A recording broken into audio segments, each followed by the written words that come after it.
je voudrais maintenant répondre à vos questions. Il en était arrivé quelques-unes ces derniers jours et on va me communiquer, je présume, d'autres questions que vous avez envoyées pendant ce temps-là. Je vous remercie.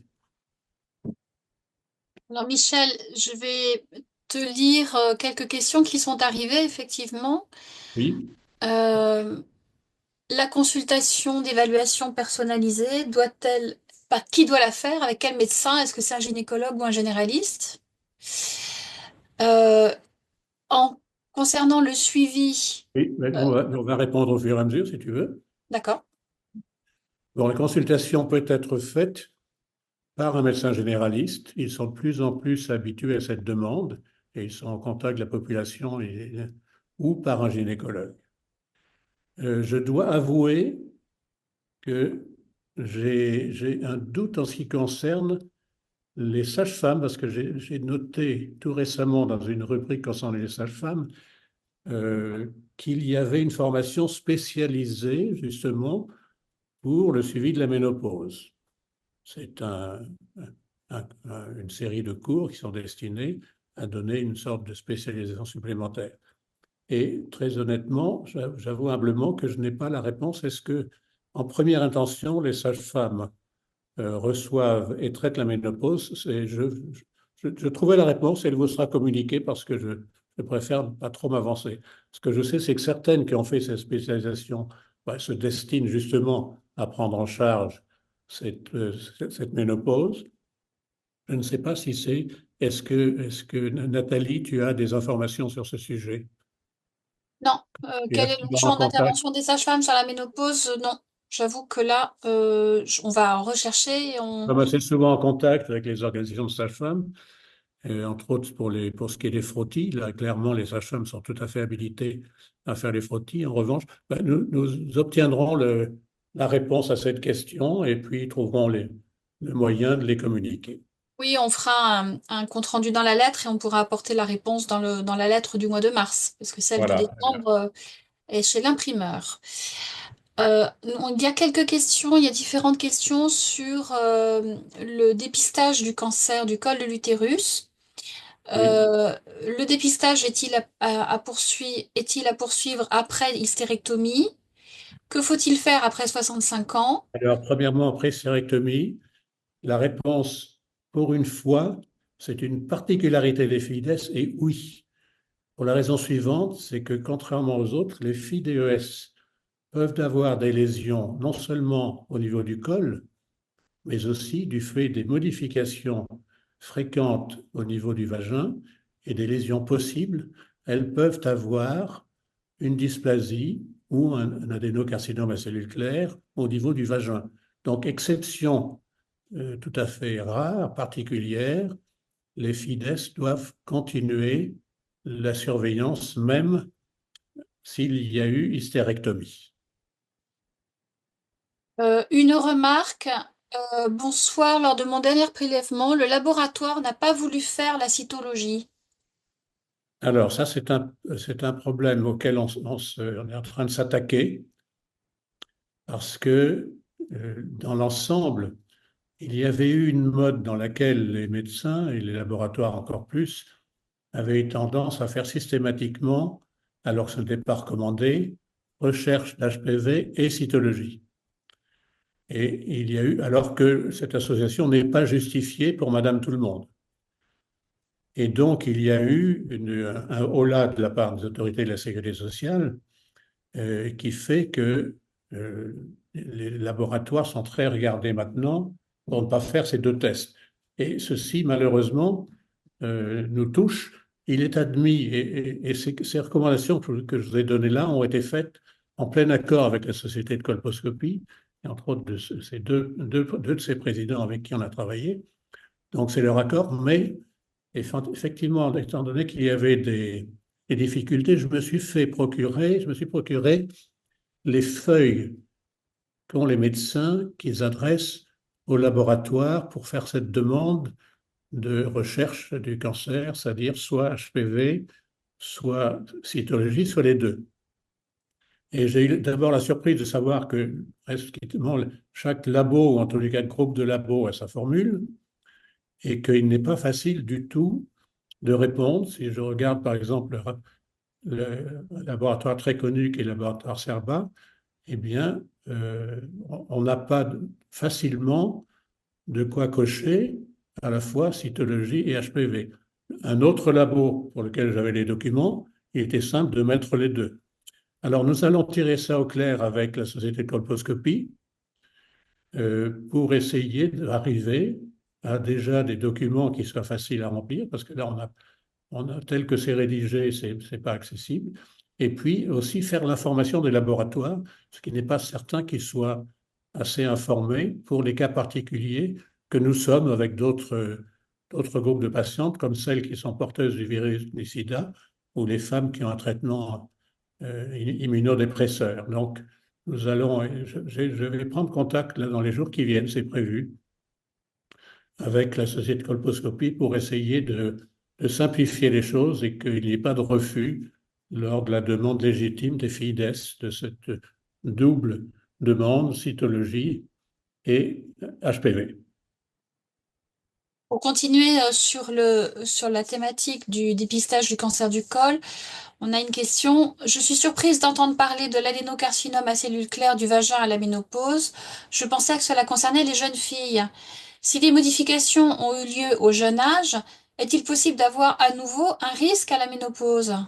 Alors, c'est un sujet d'actualité, puisque effectivement, ces adénocarcinomes à cellules claires se produisent en moyenne autour de 20 ans. On a pensé que c'était une affection de la jeunesse uniquement, mais au fur et à mesure de l'avancée du temps, on a constaté qu'il y avait des cas à des âges plus avancés, 30 ans, 40 ans, 50 ans. Et la question qui se pose maintenant, justement pour le dépistage, c'est est-ce qu'il faut continuer éternellement le dépistage ou non?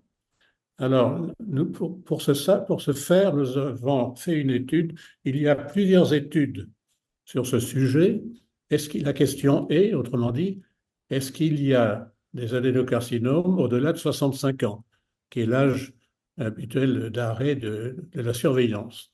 Alors, dans la littérature, c'est un peu déjà parlant parce que pour des millions et des millions de FIDES, on ne trouve au total qu'une dizaine de cas, sans plus, qui se situent entre 45 et 50 ans, le plus tardif étant 62 ans. Nous avons essayé d'apporter notre pierre à l'édifice et nous avons fait l'année dernière une étude en recensant tous les adénocarcinomes à cellules claires de l'Institut Gustave Roussy qui nous a très aimablement accueillis. Et la conclusion est que nous n'avons pas trouvé non plus de cancer tardif, avec malheureusement un petit doute parce que pour deux des femmes qui avaient un ACC à des âges avancés, c'est de l'ordre de 63-65 ans, nous n'avons pas pu savoir formellement si elles avaient été ou non euh, exposées au distilbène. Donc, c'est à partir de ces données actuellement, surtout du fait qu'il y a si peu de cas pour tant de femmes, mais tout de même il y en a jusqu'à 62 ans, que les recommandations qui ont été élaborées sont de continuer le dépistage jusqu'à l'âge de 65 ans et réellement on peut arrêter après cet âge-là. Alors, il y a une question sur cancer de l'ovaire. Ma mère, traitée au Distilbène pendant sa grossesse, est décédée des suites d'un cancer de l'ovaire. Y a-t-il un lien? D'autre part, ai-je un risque accru de cancer de l'ovaire? Merci. Alors, il n'y a pas de lien entre l'exposition au DES et le cancer de l'ovaire. Toutes les études le confirment. Et le fait d'avoir eu, alors il y a des familles qui ont des cancers de l'ovaire, parfois aussi qui ont aussi des cancers du sein, ce sont des cas très particuliers, mais en dehors de ces familles qui sont très vite repérées parce qu'il y a de nombreux cas, le fait qu'il y ait eu un cancer de l'ovaire n'entraîne pas un risque élevé pour la génération suivante. Alors, ensuite, on a une ou deux remarques, on va dire, plus que des questions sur cancer du sein. Alors, merci pour toutes ces informations. Donc, c'est personne qui a eu un cancer du sein à 43 ans, je crois. Merci pour toutes ces informations, mais c'est quand même très peu considéré par les gynécologues. Même quand il y a eu un cancer du sein, il y a un déni pour faire le lien avec le DES. Et une autre Alors, remarque. juste pour répondre à ce point, euh, quand on dit, et il y avait effectivement dans plusieurs études un risque multiplié par deux, on fait une relation, bien sûr, on pense à l'effet possible du DES. Mais les gens, et en particulier, on peut imaginer les avocats qui seraient amenés à se prononcer, vont dire, mais on ne sait pas du tout si vous n'auriez pas eu ce cancer, puisque le risque est seulement doublé en quelque sorte. Et donc, vous ne pouvez pas accuser de cette façon-là. Donc, c'est parmi les débats qui se rencontrent. C'est vrai qu'individuellement, on n'est pas certain que le cancer se serait ou non produit s'il n'y avait pas eu l'exposition. Mais on comprend que ça puisse agacer de ne pas reconnaître du tout, en tous les cas, le rôle, parce qu'il est démontré, du moins un âge inférieur à 50 ans. Dans le même ordre, quand je consulte un médecin ou un gynécologue, le fait que je sois fille d'Est ne semble inquiéter personne. Il faut dire que les générations des gynécologues passent, et des médecins en général, je suis bien placé pour le savoir, et que l'information sur le sujet s'évapore assez rapidement. Donc nous essayons de faire un maximum de piqûres de rappel sur ce sujet et puis d'informer directement. Et il est admis maintenant, les médecins sont bien habitués à voir un patient qui vient avec l'information qu'il a recueillie, entre autres sur Internet. Il ne faut pas se priver de venir avec, par exemple, le guide. Et je crois que dans l'ensemble, les médecins admettent que vous soyez informés et que vous partagiez l'information. Le guide de 4 pages, entre autres, est assez bien destiné à ce dialogue avec les médecins. Alors, nous avons aussi plusieurs questions sur le traitement hormonal de la ménopause. Euh, si on n'a pas de symptômes, ce n'est pas nécessaire d'avoir un THM, point d'interrogation. Non, on peut dire que non, sauf s'il y a un risque éventuel d'ostéoporose. Mais c'est vrai que il faut dire qu'à une époque, je vais même vous faire une confidence, euh, pas très confidentielle d'ailleurs. Comme tout le monde, j'ai pris dans la période de vague avant les années 2000, on avait tendance à pousser vraiment les femmes à faire un traitement de la ménopause parce que on connaissait les bénéfices qui s'avèrent être confirmés d'ailleurs maintenant, mais il y a eu ce grand choc des années 2000. Et pour les quelques patientes que je suivais pour la ménopause, j'avais vraiment l'impression que grâce à mon traitement, entre guillemets, elles étaient vraiment très, très bien conservées. Et j'ai été un peu étonné de constater que les mêmes, après l'arrêt du traitement, ne s'effondraient pas du tout. Et donc, on est tous subjectifs. Et je me souviens très bien de cette sensation que j'ai eue de me dire, ben, et tout récemment, même dans un livre consacré à la ménopause, le médecin décrit qu'il est tellement fier de voir comment, grâce à son traitement, ses patientes se vieillissent bien. Et ça me rappelle, moi, la preuve inverse que j'avais eue, c'est que celles qui avaient arrêté le traitement vivaient encore pas si mal. Alors, on a également donc d'autres questions donc sur le traitement hormonal de la ménopause. Lors d'un traitement hormonal, est-il question uniquement d'oestrogène ou bien associe-t-on aussi de la progestérone? Oui, c'est un bon point que je n'avais pas donné, et j'ai essayé l'occasion de le donner. Le traitement de base, c'est l'estrogène naturel et qui, de préférence, est donné par voie cutanée. Mais si on ne donne que ce traitement-là, c'est un point très important que je n'ai pas exposé, donc j'insiste là-dessus. Ce traitement d'estrogène seul a l'inconvénient d'augmenter le risque de cancer de l'endomètre, de l'utérus. Pour éviter ce risque, on doit associer un traitement par de la progestérone. Et la progestérone qu'on emploie maintenant, c'est aussi une progestérone naturelles ou très proches des molécules naturelles. Donc, le traitement standard comporte estrogène et progestérone, avec des cadences un peu variables. Il y en a plusieurs possibles. En revanche, s'il y a eu une hystérectomie, il est possible de ne donner que les estrogènes. Voilà. Alors, une question plus précise peut-être sur le traitement hormonal. Concernant le traitement hormonal en début de ménopause, est-il indiqué s'il existe déjà des petites plaques d'athérome contrôlées sous statine? Alors, les plaques d'athérome chez la femme se produisent essentiellement à partir de la ménopause.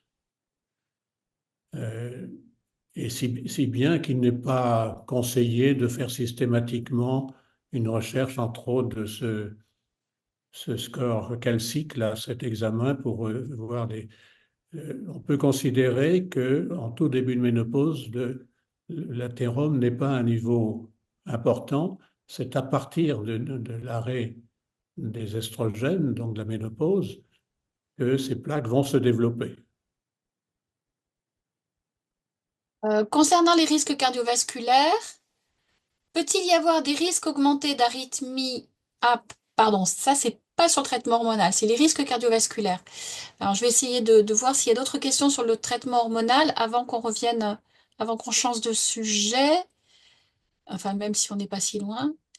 Là.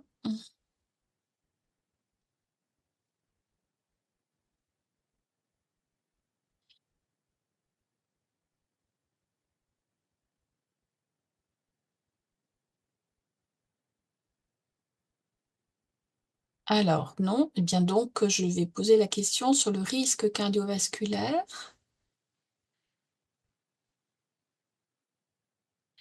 Donc, une question concernant les risques cardiovasculaires. Peut-il y avoir des risques augmentés d'arythmie cardiaque ou de tachycardie chez les filles d'Issilben? Quels examens peuvent être préconisés en plus d'un score calcique lorsqu'on est traité pour hypertension et cholestérol? Alors, je n'ai nulle part lu qu'il y ait plus d'arythmie chez les filles DES. Donc, je n'ai pas de. Moi, je ne crois pas qu'on puisse faire dans cette situation-là une place particulière aux filles DES. Ça ne fait Euh, pas partie, en tous les cas, des très nombreux signes qui ont été repérés pour les filles DES. Depuis la ménopause, j'ai un cholestérol très élevé, malgré dès le départ un régime strict et une activité physique. Y a-t-il un lien direct entre le DES et la production de cholestérol? Non, ce n'est pas dans les. Le DES a amené à faire beaucoup d'études dans tous les domaines, entre autres par l'équipe que nous connaissons bien, l'équipe américaine avec qui nous sommes en relation, et qui a fait toute l'évaluation des pathologies qui pouvaient se produire, par exemple en rhumatologie, pour les cancers en général, etc. Et donc, il y a des études très importantes menées, mais cet incident-là n'était pas dans la liste des, des effets repérés. Alors on a une autre question sur le traitement hormonal, et puis après on passera à des questions sur l'ostéoporose, il y en a plusieurs.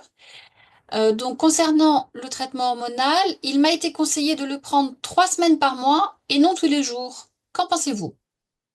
Oui, c'est une modalité qui est souvent proposée. C'est une des modalités très souvent proposées. Tout à fait.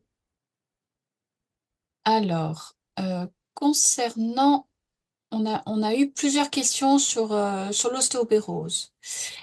Euh, Concernant une ostéoporose détectée de manière assez précoce, 2 3 ans après ma ménopause, est-ce qu'un traitement par injection de Prolia est OK pour une fille d'S? Ou y a-t-il des contre-indications?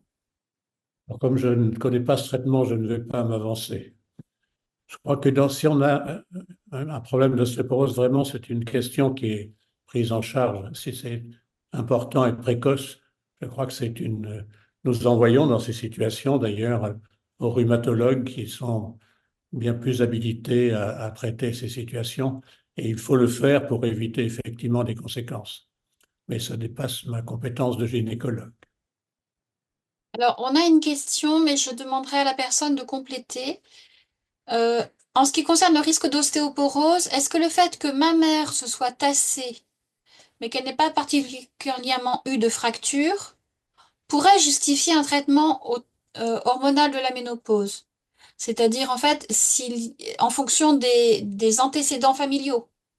Alors, c'est pas suffisant à mon avis, mais puisqu'il y a un test pour évaluer l'ostéoporose, je crois que c'est une bonne occasion de s'en servir pour savoir si le risque est présent chez elle ou non. Puisque Alors, parmi les points, les façons de repérer le risque, il y a effectivement des cas familiaux d'ostéoporose, donc il est cohérent à ce moment-là de faire une évaluation par des tests. j'ai 54 ans. Il a été détecté suite à mon ostéodensitométrie, une phase d'ostéopénie, pardon, donc un risque d'ostéoporose. Ma gynécologue, qui sait que je suis une fille d'S, m'a donné un traitement par voie orale contre l'ostéoporose, mais ne m'a pas parlé du tout de traitement hormonal. Qu'en pensez-vous? Alors il est vrai que il y a tout de même l'ombre du cancer du sein qui reste présent vis-à-vis des filles DES. Et c'était vrai il y a encore quelques années. L'étude qui a permis de mieux connaître l'évolution de ce cancer date de 2017, donc relativement récente. Il n'est pas surprenant que les médecins soient prudents dans ce domaine. Je crois qu'on peut faire part, éventuellement, on donne dans le guide des informations sur ce sujet-là, et je crois que c'est peut-être bien d'en discuter avec, disons, donner l'information et avec les sources la bibliographie sur le sujet qui permet de montrer qu'effectivement, on peut maintenant, avec ces connaissances-là, proposer le traitement. Mais on peut comprendre qu'il y a une réticence puisque c'était une attitude avant d'avoir ces bonnes nouvelles sur le cancer du sein. Oui, c'est vrai qu'on n'est pas habitué à avoir des bonnes nouvelles avec le DES, Voilà. mais malheureusement. Alors, on a aussi plusieurs questions. On a une ou deux questions sur de la rhumatologie, mais j'y viendrai après. Et là, je vais passer sur des questions sur la sécheresse vaginale. Les gélules trophigiles et florginales ne sont plus fabriquées ni commercialisées depuis la fin de cet été. Oui. Quelle solution alternative s'offre à nous maintenant? Il y a des gels maintenant. Voilà. Le pharmacien va vous donner ça, qui sont une assez bonne voie d'administration aussi et qui prennent le relais. Alors, j'ai vu passer aussi une autre question sur... Voyons. J'ai entendu parler d'injection d'acide Ouah, je suis désolée, je ne sais jamais le prononcer ce mot-là. Hyaluronique, peut-être. Merci. Donc, de cet acide hyaluronique, injection locale contre les sécheresses vaginales. En avez-vous entendu parler? Avez-vous un avis? Alors j'en ai entendu parler, j'ai lu même là-dessus, mais je n'en ai aucune expérience. Bon, je ne sais pas si c'est un business ou si c'est un traitement utile, euh, pour parler clair, je ne sais Oui, pas. la question est... Mais je n'ai pas de mot de réponse, donc je préfère l'avouer. Mais j'en ai entendu parler effectivement. Certains parlent même de lifting du vagin, ça me paraît. L'image est belle, mais je ne comprends pas bien comment. Bon, ça existe, mais j'ai pas d'expérience. D'accord. Alors, il y a plusieurs questions sur... alors, j'espère que je ne vais pas faire de bêtises en rassemblant les questions. Voyons. Alors, merci beaucoup, professeur Tournaire. Je ne sais pas si c'est votre périmètre. Allez, c'est bien. Ah, merci pour Sam qui m'a aidé pour la technique. Merci à vous, Sam. Voilà. Merci Merci. Il beaucoup. m'abandonne, alors je vais avoir sûrement des difficultés techniques. Vous saurez pourquoi.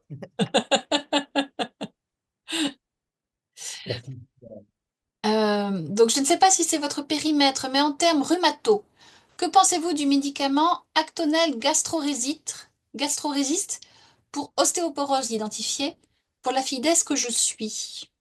Alors, je ne veux pas me lancer, effectivement, je connais un peu ce traitement, mais c'est vraiment le domaine des rhumatos. Ce sont des traitements pas faciles à appliquer et vraiment à eux de diriger ces traitements-là. On adresse les femmes dans ces situations rhumato, c'est ce qu'il convient de faire et eux connaissent. Euh, Bonjour, je suis fille d'Est, 55 ans, ménopausée depuis 3 ans. Je suis atteinte de polyarthrite rhumatoïde et d'un syndrome sec. Alors, il n'y a pas de relation connue. Ça fait partie des questions posées et qu'ont essayé de résoudre les équipes américaines. Et il n'y a pas de relation entre DES et syndrome rhumatoïde. Alors, il y a une autre question dans cette question-là. Mais c'est un autre sujet. J'ai également un HPV 16. Lors d'une colposcopie, mon gynécologue s'est rendu compte que j'avais le col de l'utérus dur comme de la pierre.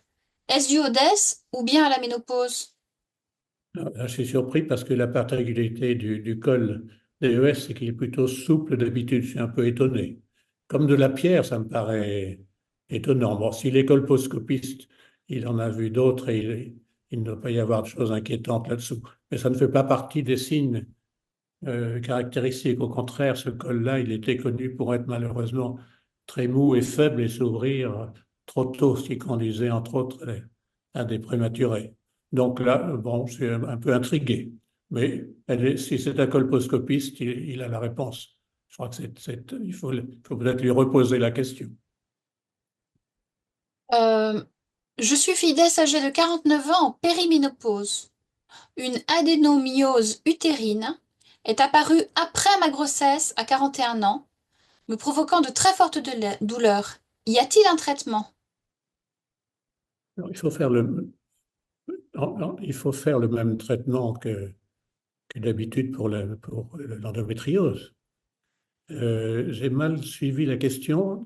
Tu peux me rappeler l'âge? 49 ans, périménopause. Périménopause.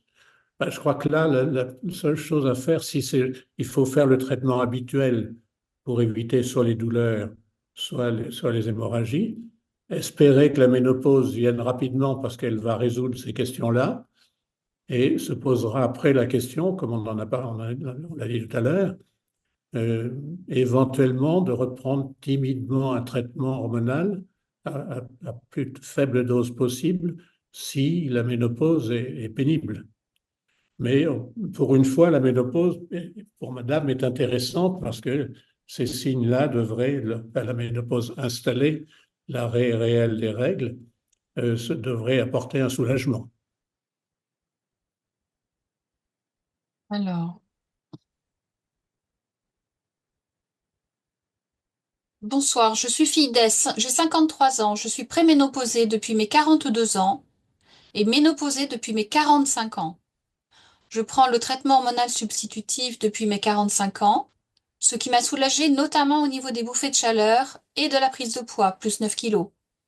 Or, depuis 4 ans, les bouffées de chaleur sont revenues et j'ai pris 18 kilos, faisant penser que le traitement hormonal substitutif ne fonctionne plus. Cela pourrait-il que, cela pourrait-il être lié au DES? Je ne vois pas de quelle façon le DES pourrait avoir un tel effet. Disons on a vu qu'une ménopause un peu plus précoce, à 45 ans, est plus fréquente, donc par ce biais, indirectement, disons, étant donné que la ménopause a été plus précoce, et il a pu avoir sa mauvaise action dans ce sens-là. Mais pour la situation actuelle, je ne crois pas qu'on puisse trouver de lien entre cette situation et le DES.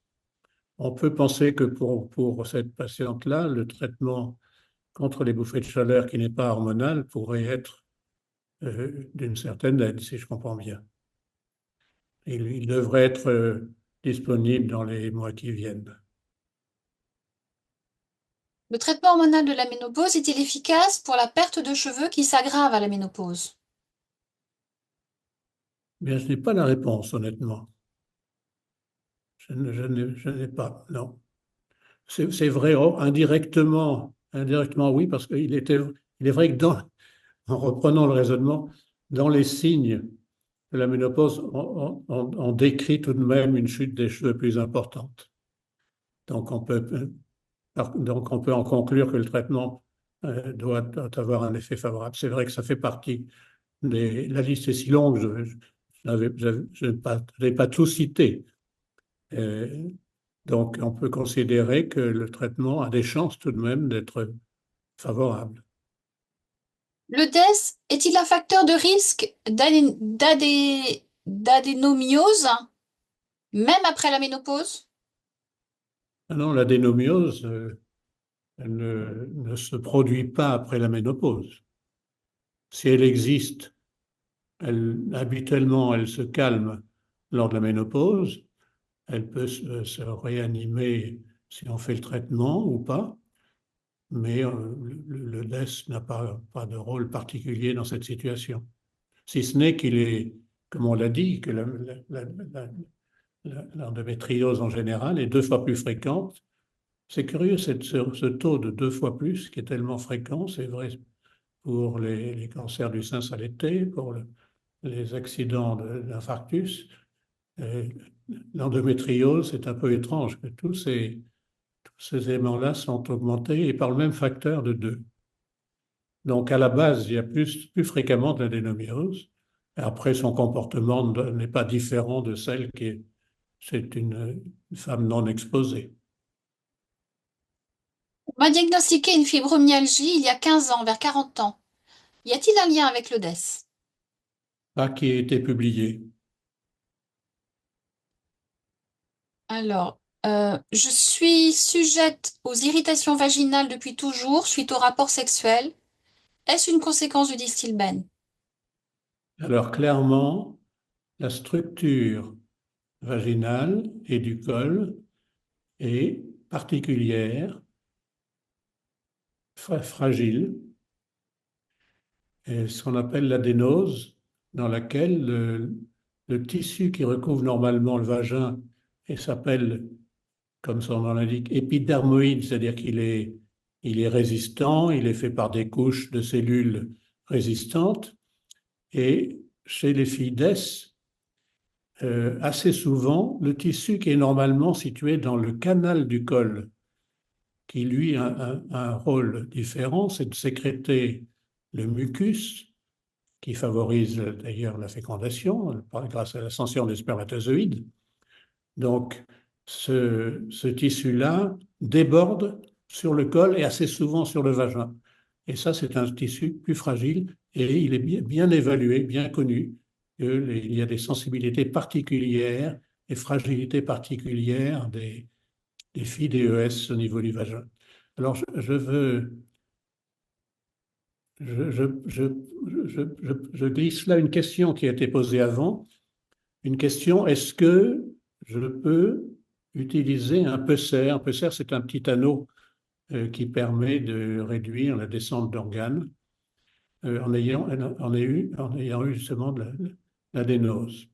Donc, comme on l'a vu, l'adénose, c'est un tissu différent de ce qu'il est d'habitude au niveau du col et du vagin, qui est de type glandulaire, mais il y a parfois des bonnes évolutions. C'est que la particularité de ce tissu, c'est que progressivement, il régresse et il est remplacé par du tissu normal de type épidermoïde qui se défend bien. Donc, c'est cette femme-là qui a donc plus de 50 ans. Il est vraisemblable que l'adénose est très réduite ou même recouverte et absente. Et je ne vois pas de raison de ne pas utiliser, si ça lui est utile, un PESER.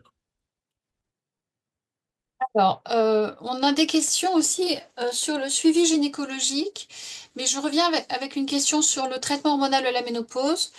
Peut-on prendre un traitement hormonal de la ménopause après 3 ans de ménopause? Je dors mal, Oui, j'ai des bouffées de chaleur la nuit et des douleurs articulaires. oui. Le traitement hormonal est-il contre-indiqué pour la FIDES ou a-t-on changé de point de vue? Alors ça, on a dit souvent qu'il n'est pas contre-indiqué globalement. Ça n'empêche pas de faire un bilan complet pour savoir s'il y a d'autres contre-indications, d'autres facteurs de risque. Oui, Euh, autre que le DES, oui. Oui. Attends, tu peux me redire ta question? J'ai perdu le début. Après 3 ans de la ménopause, après Ah 3 ans oui, de oui. ménopause, est-ce qu'il est Alors, encore temps de commencer alors un on traitement peut. hormonal si on Disons, l'envisage? on conseille de ne pas commencer le traitement au-delà de 10 ans. Donc là, à 3 ans, on peut considérer que c'est encore tout à fait acceptable de commencer le traitement. Voilà. Alors, on a eu aussi une question donc sur le, le dépistage des cancers, cancer du col et aussi on a une question sur cancer du sein. Donc, désolé de revenir sur le dépistage des cancers ACC et les dysplasies. Je n'ai pas bien compris si on garde le frottis tous les ans et qu'on rajoute le dépistage HPV tous les 3 ans ou si le frottis n'est à faire que tous les 3 ans aussi. Alors, je comprends que vous soyez perdu parce que les conseils ont changé dans le temps. Et nous en sommes un peu responsables, mais en même temps, on essaie d'adapter ce dépistage à la fois à son efficacité et sans trop compliquer la vie des filles d'Est, qui l'ont déjà eu assez souvent compliqué. Donc, après avoir fait une revue complète de littérature, après avoir fait cette étude de Villejuif, on n'a pas trouvé de cancer tardif, et donc ils sont vraiment exceptionnels avant 65 ans, et il est quand même admis qu'il faut faire une recherche. Donc, il a été décidé de proposer de faire, non pas comme Madame Tout le Monde, tous les 5 ans une recherche HPV, mais de faire tous les 3 ans la recherche associée HPV et cellules, cytologie. Voilà, voilà la situation des recommandations actuelles. Alors, nous sommes en pourparlers dans l'association avec la Haute Autorité de Santé pour qu'il donne un peu plus de poids à ces recommandations qui sont officielles et qui ont le tampon de la Société de colposcopie et tous les gens qui se penchent sur ces questions. Et il faudrait que nous ayons un soutien officiel, par exemple, avec la HAS, que nous avons contacté pour qu'elle donne son attitude vis-à-vis de ces recommandations, ce qui permettrait, entre autres, une diffusion plus large.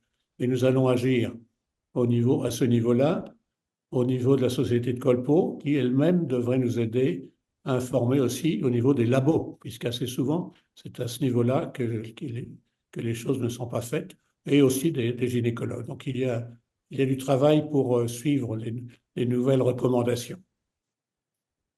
Une question sur le risque, sur le suivi, le dépistage du cancer du sein. Je suis fille d'Es, âgée de 54 ans.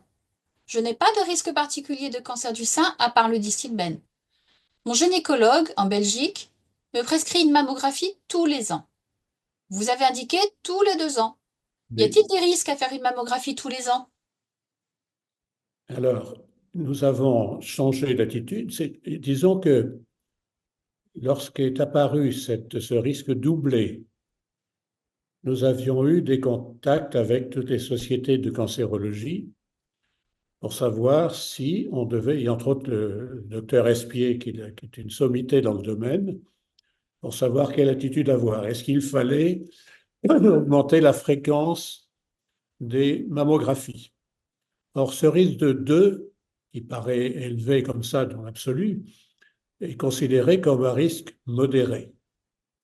Et c'est au-delà de 2, précisément, qu'il est conseillé, surtout dans certains, il y a des cas de, s'il y a par exemple un ou plusieurs cancers familiaux, on a des risques qui sont multipliés par 10.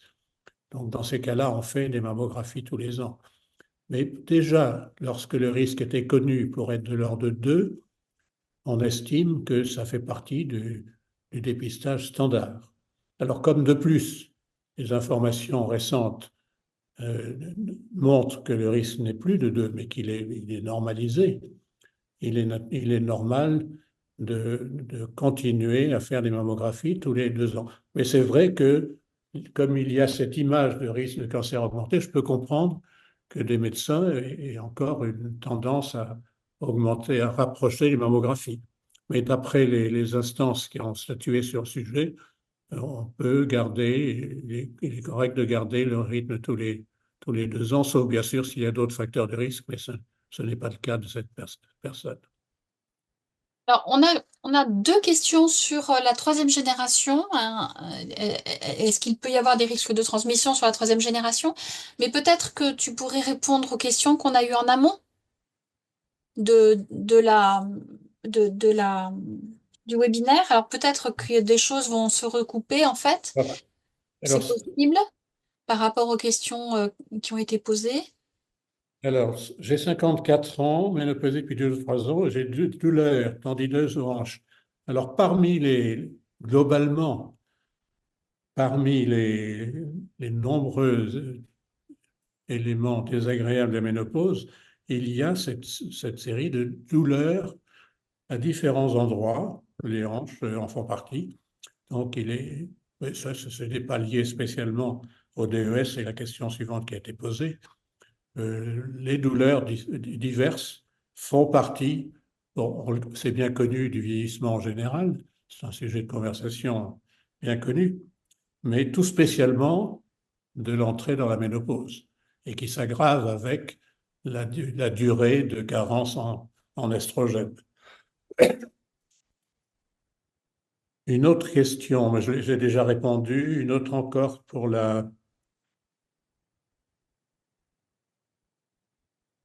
sur l'endométriose, il se trouve qu'on a répondu aussi, il est possible d'essayer le traitement et puis de juger.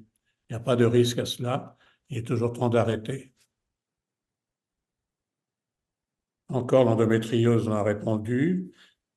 Alors, il y a, au point de vue psy, clairement, la période de ménopause en général euh, est une période de difficulté avec dépression, burn-out, euh, problème de mémoire. Alors c'est vrai que pour tout avancer, tout est rien qui avance en âge, mais il semble bien qu'il y ait une accélération dans cette période de ménopause chez la femme. Clairement, il y a plus fréquemment des syndromes dépressifs, c'est le cas de cette question-là. Et elle se demande si un traitement serait possible. Il est acceptable, s'il n'y a pas de contre-indication, de faire un traitement qui pourrait avoir un effet favorable, tout à fait.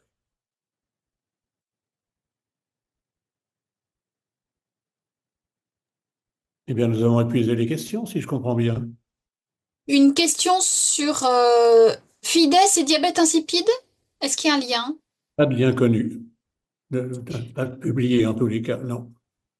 Alors, on a deux, trois questions donc sur la troisième génération. Quelle transmission du DES aux descendants et notamment à des garçons avec en particulier une mauvaise descente des testicules? Alors, il y a effectivement la troisième génération, c'est presque uniquement d'ailleurs l'événement qui est bien démontré qu'il y a des anomalies de l'appareil génital des garçons, des petits-fils d'S. Et il y a 7 études maintenant en ce qui concerne l'hypospadias. Qu'est-ce que c'est l'hypospadias? C'est que l'orifice urinaire n'est pas au bout de la verge, mais en dessous, avec différents degrés possibles. Et on peut résumer que pour cette troisième génération, il y a 4 fois plus de cette anomalie génitale. Il y a aussi un peu plus fréquemment d'absence de descente des testicules à la naissance. Voilà, ça fait partie des choses qui sont réputées un peu plus fréquentes. Ce qui est intéressant, c'est que, alors que pour la deuxième génération, c'était quand même surtout des malformations chez les filles et qui ont entraîné tous les accidents qu'on connaît au niveau de la fertilité, des grossesses, etc. Et pour la troisième génération, en revanche, il n'y a pas, on a fait un travail là-dessus, il n'y a pas d'augmentation des malformations chez les filles, mais des augmentations des malformations chez les garçons. Alors ça, c'est évident. Cet accident-là, il est présent à la naissance, facile à trouver. Il est pris en charge si c'est un problème de descente de testicules. Voilà ce qu'on peut en dire. Justement, ça rejoint une question. Est-ce qu'une FIDES peut transmettre à ses propres filles? Est-ce que cela peut atteindre nos enfants, c'est-à-dire la troisième génération d'Istilben? Eh bien, c'est quand même. Alors, il faut être nuancé, en ce sens que pour ce qui concerne les grossesses pour les filles de troisième génération. Nous avons fait un travail sur 300 grossesses. L'équipe américaine a fait un travail sur à peu près le même chiffre. Nous avons rassemblé le total et il y a des petits signaux. C'est-à-dire qu'on a trouvé, en plus des signaux variables selon la série, les États-Unis avaient trouvé une augmentation de la prématurité. Nous avons trouvé une augmentation des grossesses extra-utérines, mais avec des augmentations qui ne sont pas majeures. Ce qu'on peut dire, c'est qu'il y a quand même quelques signes d'appel qui incitent à poursuivre les recherches, parce que les études concernaient des sujets jeunes et que maintenant, la troisième génération commence à avoir un âge suffisant. Et je peux vous dire que nous avons eu une réunion il y a 2 jours avec l'équipe de l'ANSM, l'Agence du médicament, qui se préoccupe des effets du DES à long terme. Et il y a eu aussi une réunion avec l'INSERM, qui se préoccupe des effets des médicaments à long terme. Et il faut bien dire que nous devons poursuivre les études pour la troisième et aussi la quatrième génération qui apparaît maintenant. Et c'est ce que nous voulons mettre en œuvre. Nous avions fait une grosse étude avec l'aide de la NSM il y a maintenant 10 ans, où nous avions reçu 10 000 questionnaires très bien remplis qui avaient permis de faire beaucoup d'avancées sur les effets du DES. Mais nous devons maintenant, pour préciser les choses, recommencer les études. Et parmi celles-là, les effets, est-ce qu'il y a ou non d'effets sur la grossesse? Ce n'est pas très clair. Ce qui est certain, c'est que ça n'a rien à voir avec l'évolution des grossesses et les complications des grossesses chez les filles DES. Je vous rappelle qu'elles avaient une augmentation très importante des fausses couches, augmentation de la prématurité qui entraîne un taux élevé. C'est le sort des prématurés, plus souvent des infirmes moteurs cérébraux. C'est ça dans la troisième génération qui est le plus marquant. Donc nous devons préciser, donc il n'y a pas du tout de reproduction des accidents très fréquents chez les grossesses, chez les femmes de deuxième génération, mais il y a des petites nuances, des petites questions, et nous voulons reprendre le travail. C'est déjà, ça avance assez vite maintenant, pour mieux préciser les complications pour les générations suivantes. Question aussi pour petite fille, au sujet d'une petite fille d'Istilben, et après je reviendrai sur une autre question pour les filles d'Istilben. Mais là, on est donc bien dans la troisième génération. Ma fille, petite fille d'Istilben, 19 ans, a un utérus de forme normale d'après une radiographie, mais des résultats hormonaux qui ont inquiété sa gynécologue. Celle-ci lui a dit qu'elle aurait de très grandes difficultés à avoir un enfant. Ma fille a pris de la cortisone à cause d'otite. Ces problèmes hormonaux seraient-ils liés au DES ou à la cortisone?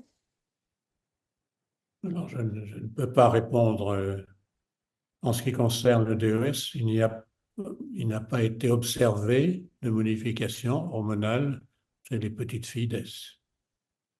Et il faut bien dire que, puisqu'on n'avait pas beaucoup d'informations, il y a eu une surveillance très marquée chez les petites filles DES, au point qu'on proposait de faire les mêmes dépistages, etc., que chez leur mère, de deuxième génération. Donc, je crois qu'on ne peut pas suivre cette voie-là. On n'a pas de réponse, mais c'est très peu vraisemblable.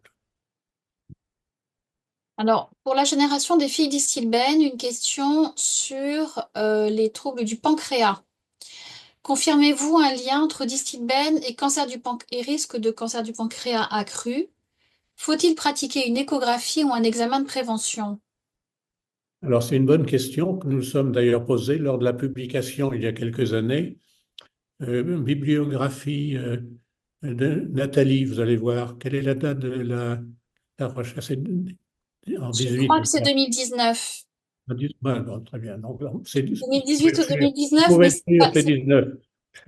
C'est donc à cette date-là qu'on a découvert qu'il y avait davantage à la fois de pancréatite et de cancer du pancréas. Si je me souviens bien, surveille-moi, c'était uniquement chez les filles oui, et pas chez les garçons, n'est-ce pas? c'est ça. Très bien. Et heureusement qu'elle est là, comme d'habitude. Vous voyez, nos, nos relations. Euh, alors, nous nous sommes posé la question, avant de marquer cette information, ben, notre rôle, c'est de dire, bon, on donne une mauvaise mauvaise nouvelle, que faire? Et nous avons pris des contacts avec des spécialistes et puis constaté que il n'existe pas pratiquement de moyens de dépistage des risques de cancer ou de pancréatite. Donc malheureusement, on ne peut pas agir et on ne va pas entreprendre. Je sais pas, c'était qui était proposé de faire une échographie. Euh, bon, ça n'est pas adapté à un dépistage pour un événement qui reste quand même très, très rare. Heureusement. Statistiquement, c'est augmenté sans plus. Donc, c'est une nouvelle qu'on se doit de donner, on donne les nouvelles, mais dans la pratique, ça n'a pas d'incidence. On revient sur l'endométriose. Si on prend un traitement hormonal de la ménopause, l'endométriose peut-elle se réveiller?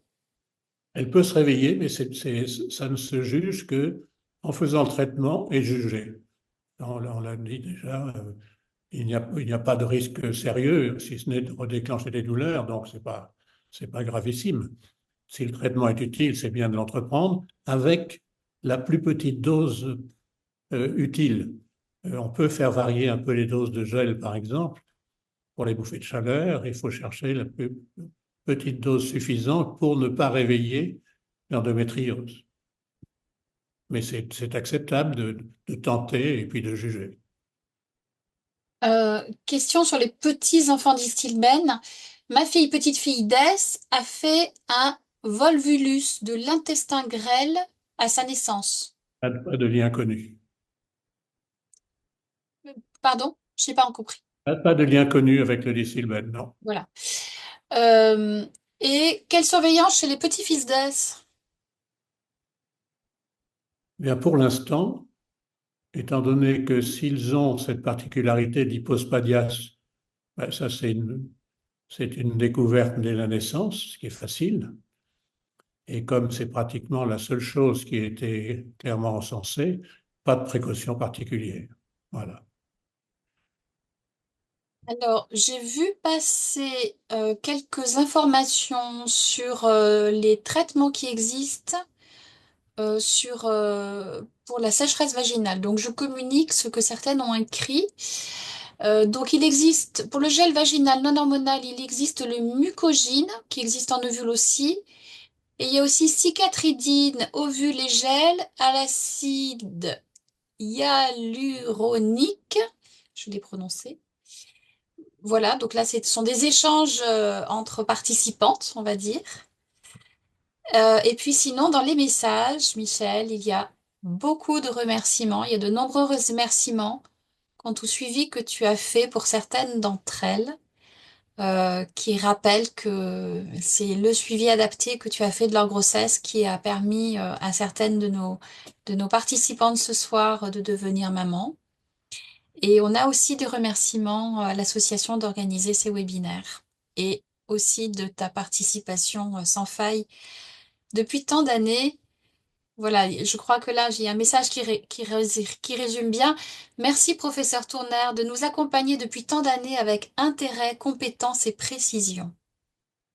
Je Oui, crois que ça résume oui, je différents messages de remerciements. je sens quelques enflures au niveau de mes chevilles, mais je vais traiter ça. Je te prêterai mes bas de contention. Alors, puisque tu m'envoies des bouquets de compliments, je vais maintenant passer à des remerciements. D'abord à toutes celles qui sont venues, puisqu'il y avait combien? 150 inscrites, je crois. Alors, 150 inscrites, je crois qu'au maximum, nous avons eu 65 connexions, mais souvent des personnes s'inscrivent aussi pour avoir accès au replay. Oui, bon, très bien. Oui, on les remercie pour l'intérêt qu'elles portent à notre sujet. Mm.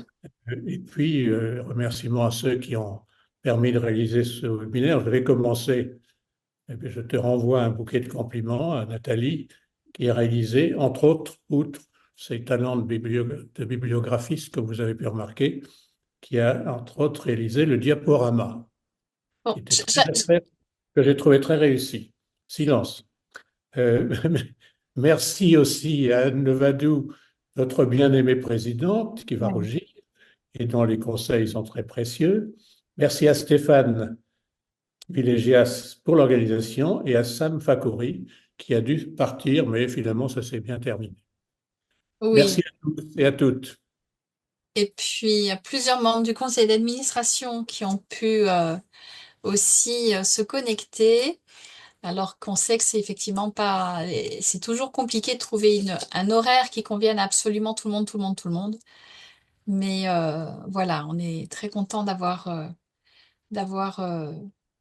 pas mal de personnes, voilà, du conseil d'administration et d'autres personnes qu'on connaît aussi un petit peu plus de connecter. Alors, éventuellement, nous continuerons. Il y a des questions qui n'étaient pas centrées sur la ménopause. Donc, nous avons l'habitude, l'association reçoit pas mal de questions et nous répondons soit par réponse par mail, soit le plus simple, souvent, c'est de prendre un rendez-vous téléphonique et pour faire le tri, c'est un peu mon métier maintenant, faire le tri comme on l'a fait tout à l'heure. Est-ce que c'est distilbène ou pas? Parfois c'est facile, d'autres fois c'est plus compliqué. Et une communication, en plus, ça me donne le plaisir de mon métier de refaire une petite consultation pirate en quelque sorte. Donc, n'hésitez pas à poser des questions. On aura l'occasion de discuter de différents sujets autour du distilbène. Au revoir et merci à vous.